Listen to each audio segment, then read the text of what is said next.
everyone. My name is Dr. Larissa Nadolny, and I'm CEO of Compassnorth. And I'm here to talk to you about gamification in our first Gamify in 5 video series. Now, what is gamification? Is it using games in non-game contexts? Well, not exactly. So stick around and I'll tell you more.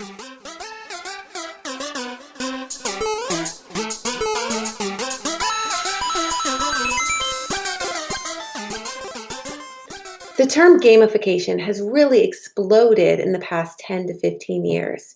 You can see examples from education and training to sales and healthcare. All of these people are trying to capitalize on the excitement and motivation that games can offer. And one way to do this without developing a full game would be gamification. Now, the term gamification itself is like the term game. Try to define that one, pretty difficult. But it's something that you know it when you see it. So let's take a look at a couple examples. We all know this one.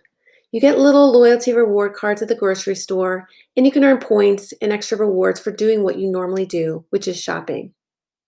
Here's another good example of badges or medals as recognition for achievement. This is a long history in the military.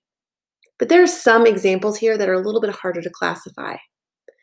I just saw this ad in Twitter, and it's a PolitiFact game where they say that it's fact-checking Gamify. So is it game or gamification?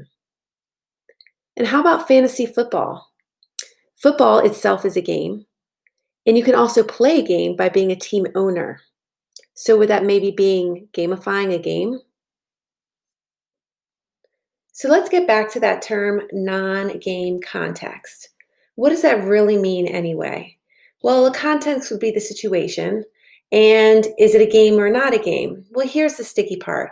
If you think about different contexts that we play games in, a lot of them are non-game contexts.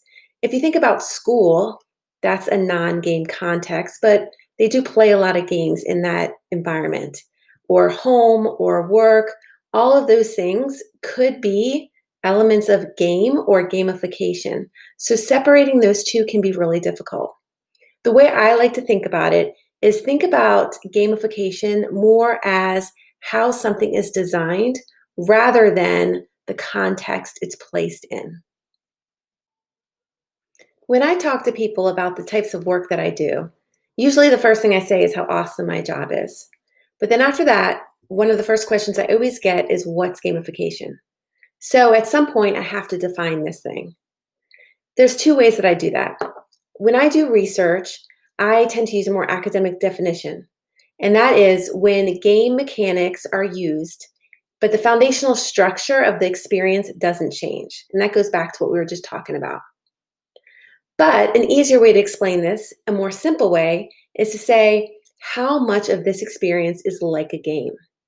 So when you're thinking about this experience that you want to define and say whether it's game or gamification, think about all the amazing things that happen in this experience. The challenge, the fun, the rewards, role-playing, failures, all these amazing things that you can draw from gaming. And if I ask you how much of the experience is a game, if your answer is some of it, it's probably gamification. Now remember, you have to look beyond things like leaderboards and badges. There are so many unique and amazing ways that you can gamify experiences without using those tools. So there you have it, everyone. Defining gamification really isn't as simple as it sounds. But if we focus on the design of the experience and not the context it's in, then you'll have endless possibilities about how you can gamify the world around you.